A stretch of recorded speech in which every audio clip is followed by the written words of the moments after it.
The first time I saw her, she was standing at the edge of the camp's perimeter lights, half in shadow, half in starlight. We had landed on Karos 9, a planet rich in minerals but sparsely mapped. I was part of the linguistic core, tasked with decoding any form of communication we might encounter. Most of the crew thought it was a pointless assignment. No one lives here, they'd say, but protocol demanded preparation for first contact. That night, the wind carried dust across the metal platforms, whispering like ancient voices. And there she was, tall, with luminescent markings tracing down her arms and face like glowing veins. Her eyes, silver and reflective, watched us with a mixture of fear and determination. I didn't call for security. I didn't move. I just raised my hand slowly, showing I meant no harm. She moved her fingers deliberately, fluidly, in shapes and motions I almost recognized. First I thought it was random. Then I realized it was structured. Language. The alien woman was signing to me. But the others didn't understand. To them it was just movement. Some reached for weapons. I barked at them to stop. My heart was pounding. I knew these gestures. Not perfectly, but enough. They resembled old Terran sign language, a form of communication humanity had used for centuries among the deaf. Was it possible her people used something like it? Or was it coincidence? She signed again, her hands glowing faintly in the starlight. "Who are you?" I swallowed hard, lifted my own hands and repeated the signs back, not in English but in her own tongue.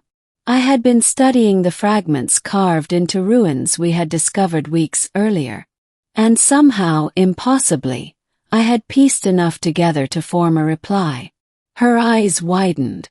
The alien woman froze, staring at me like I had just shattered an unbreakable wall. Then, slowly, her silver eyes filled with something unmistakable. Hope. Middle building the bridge. Word spread quickly through camp. I could communicate with her. Her name was Lyra. She explained that her people had once ruled the skies of Karos 9 but had retreated underground after wars with off-world invaders. Their numbers had dwindled. Few of her kind remained, and fewer still dared to approach outsiders. She had come alone, driven by desperation. Every night she returned. And every night we signed across the silence. First, our conversations were simple. Food, water, danger. But soon they grew deeper. She told me of her people's history, their songs, their myths, how they believed hands carried the soul's memory, and gestures could bridge worlds better than words. The crew remained cautious, but curiosity replaced suspicion. They brought offerings. Fruits, metals, and tools.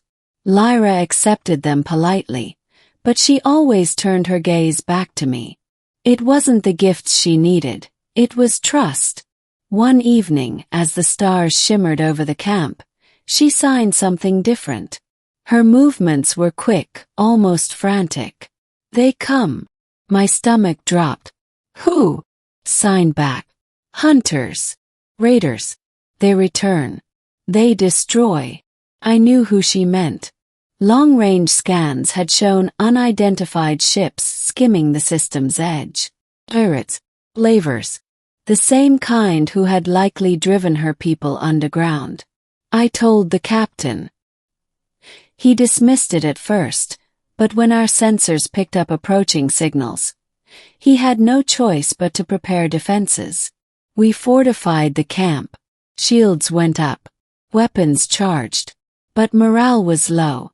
We were miners, engineers, explorers, not soldiers.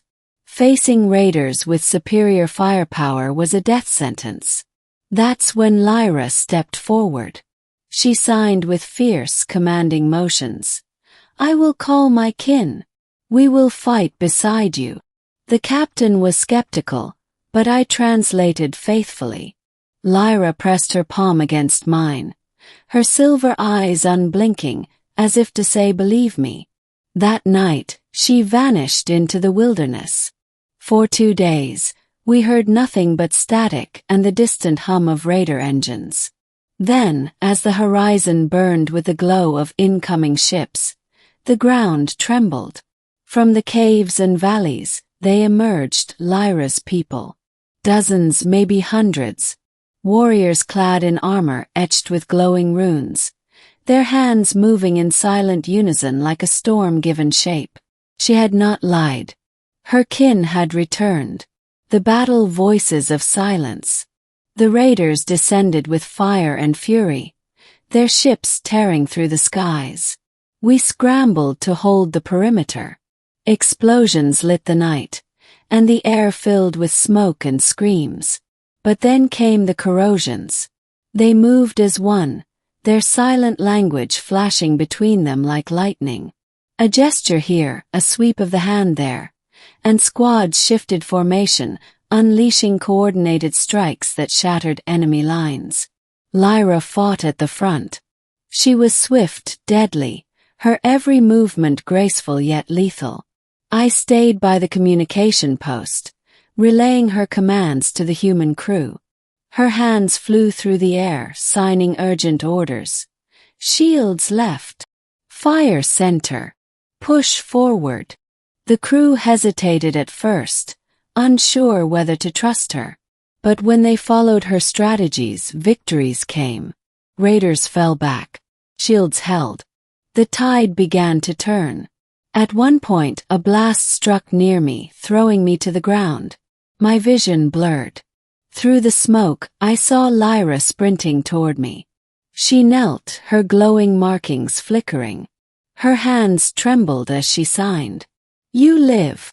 I forced a weak grin, raising my hands. Still here. Her relief was visible, even without words. She helped me stand, and together we signed commands back and forth, human and alien voices fused into one language of survival. By dawn, the raiders were retreating. Their ships limped into the sky, chased by volleys of fire. The camp was battered, but still standing.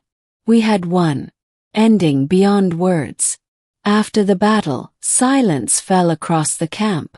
Not fearful silence, but the heavy, sacred quiet of shared survival. Lyra's people stood among ours, battered but unbroken. The captain, once skeptical, bowed to her, a gesture that needed no translation. She returned it with solemn grace. Later, as the camp repaired, I found Lyra alone, sitting near the edge of the valley where the first stars of night began to shine. Her hands rested in her lap, unmoving. I sat beside her. For a moment we simply watched the stars. Then I lifted my hands and signed. "You saved us." She shook her head gently. "We saved each other." I hesitated, then signed something I hadn't dared before. "Why me? Why did you trust me?" Her silver eyes softened. She raised her hand, pressing her palm lightly against my chest. Then she signed. "Because you spoke, not with mouth, with soul." I didn't know what to say. Words spoken or signed felt too small. So instead, I mirrored her gesture, pressing my palm against her glowing markings. For a long moment we stayed like that. Two beings from different worlds, connected not by weapons or treaties, but by the simple, powerful act of understanding. When the stars wheeled overhead and the night deepened, she signed one last thing before returning to her people. "This is only the beginning." And I knew she was right. The silence between worlds had been broken, not by war, but by hands that reached across the void.